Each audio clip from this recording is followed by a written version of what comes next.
ng 8,000 volunteers na tumulong kay Richard Gordon na i-rehabilitate itong Subic. Yan, nagawa naman nila, kaya pinalitan nila yung QB ng Subic. Ang ibig sabihin po ng Subic ay, since you build it, congrats. Ayan, yung pong ibig sabihin ng Subic. Subic po is dating base militar ng mga Amerikano nung past mga years, mga past years natin. So, yan po. Dadaanan natin ngayon itong tunnel. Ayan. So, makasaysayan po itong tunnel na ito. Ito po ang first X-ray tunnel in the Philippines. But sad to say, hindi na po ito operational ngayon. Ayan. So, kayo magpakita na. Ayan. May unggoy nakasabi to. 3, 4, 5, 6, 7. Ayan.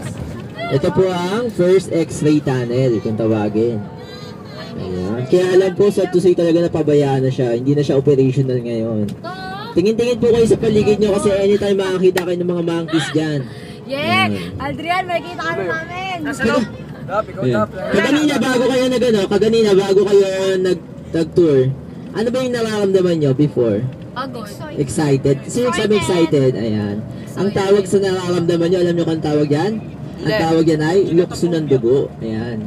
Kasi mamaya makikita nyo na yung mga long lost relatives nyo. Ayan. Tingin-tingin lang kayo dyan sa paligid. Joke pa yun. 4, 3, 4, 5. Ayan, so tingin-tingin sa paligid nyo. At also po, Subic is considered an island. Ayan. Kapag malaking part po ng island, ang tawag po dun ay grande. Kapag maliit naman ay chiquita. Ayan, doon po siya nahati sa dalawa. Nahati siya sa dalawang part, yung upper part and the lower part. Ayan. At alam niyo po ba na ang Subic po ang first lugar dito sa Pilipinas na nagkaroon ng HBO.